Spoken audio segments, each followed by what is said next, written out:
Hello everyone, it's Matt and James here from Christopher Shaw, and this is our end of year catch up. We wanted to bring you a bit of updates, but really just an end of year recap and to wish you all a Merry Christmas. But it's been surprisingly busy for December, James. It has, yeah. I think December catches us as being a bit busier than it used to be. In the old days, December used to be quite a quiet month, but actually we've seen quite a lot of activity in the last couple of weeks. We've agreed quite a lot of lets in the last month. We've already pipelined quite a lot for January. 3 move-ins for the first week we're back. So yeah, it's pretty much the trend of the second half of this year.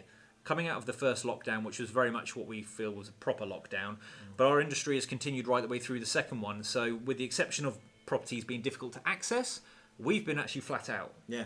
Coming back, and really only today maybe starting to feel the downward curve and tying up some loose ends and some administration, but it's been very, very busy this month. It has, and obviously coming into Christmas now, we do like to give the staff a little bit of time off, and so our last working day in the office this year is on the 23rd of December.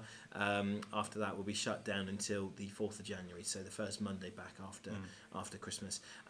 So with that we've got all the usual out of hours services in place, so although we may not be in the office, there is still that service available in case there is an emergency, so everybody is covered in case there are issues that need to be dealt with. But yes, so we shut down from the 23rd, but we are trading normally absolutely up until then. Yep. Yeah. Positive despite the circumstances. I think so. Yeah. But in particular the second half, which we just mentioned. So. Yeah, I think so. I think that it's been a challenging year. It's been an unusual year for everybody in whatever industry that they work in.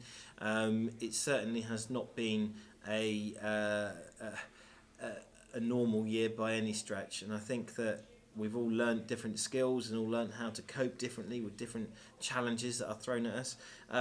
But I think from our industry's point of view, I think we've dealt with it all pretty well.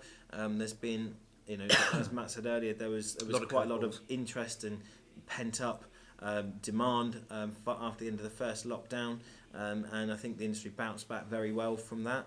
And it's been not without its challenges, but I think a year that everybody can look back on and say, yeah, we worked really hard that year. And I think to cope with the legislative changes as well, we've still had that. There's not been a respite from the government on a lot of legislative changes. In particular, again, the infamous EICR. Yeah, the EICR. Well, the EICR that was confirmed and came in at the start of the year, before the lockdown. and then they said that everybody had to have their EICRs, electrical installation condition reports, in by the 1st of July for any new tenancies, and the 1st of April 2021 for any existing tenancies.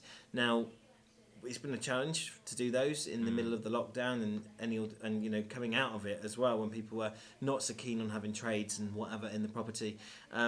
But it's been something which we've had to work on and plan into every single new movement map. Yeah, I think this is where all credit to our negotiator Lauren, who has managed to sustain a really good level of lets throughout the year and keeping those properties filled and those tenancies moving. Some have been easier than others, some have been quite hard to do, but the biggest problems we've had, as James touched on, is access and people allowing us into their homes, which is where video has become such a big thing. And luckily a lot of tenants have worked with us to send us videos, which has been vital in keeping the ball rolling on new lets.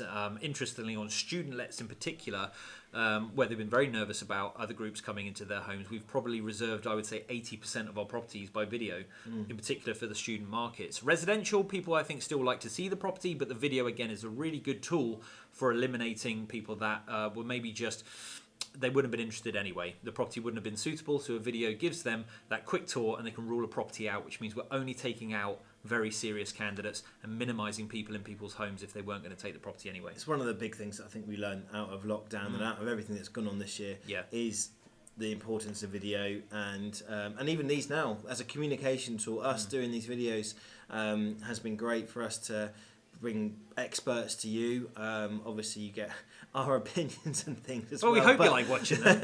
but you also get the experts that we've been able to bring on over the year. We've had Carly from Woodstock Property Law. We had the chap from the electrical board. We've had mortgage advisors, EPC experts. Yeah, we've had all sorts of people that we've been able to bring onto these videos to help pass on some information and some stuff which sometimes comes across better when you're listening to someone talk than to read an email that might be a big text wall. And equally, if you have any ideas or suggestions for topics and guests for next year, just send us an email, because it actually helps us to have a topic that we know people are interested in. So we've tried to find which we feel are the most relevant topics for this year, but there might be something which we haven't thought of which might be very useful to a lot of landlords. So if you have thought of something that we haven't covered so far, please do reach out to us and we'll try and line up an experienced guest that will be able to give you the advice that you want. Absolutely. And so looking forward to 2021, it's going to be an interesting year, I'm sure, as we still are moving forward following this year's circumstances. And I think that we will see what happens with, again, legislation will be a big thing, as is every single year. There'll be something different or something that changes that landlords have to move with or take into consideration. I think Section 21, we're still going to have that. We will see what happens to that when that's reviewed in January, and whether it even is in the old form that it comes back, we don't know. We'll see what happens with that, and also tax, I think, is probably another thing that landlords will be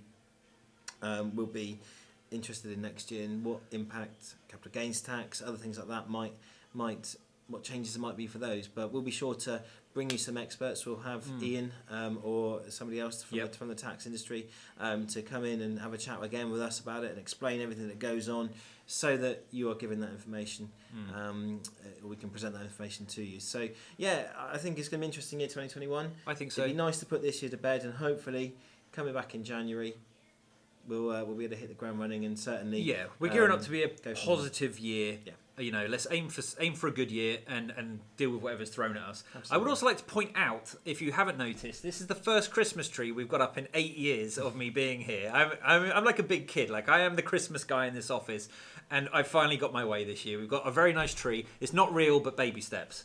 Absolutely. Well, we've got the presents under the tree and everything, so it is very good. So we just have to end this up now by just saying Happy Christmas to everybody. Have Merry a wonderful Christmas. time, and enjoy the festive season. We'll see you in 2021. Thank you.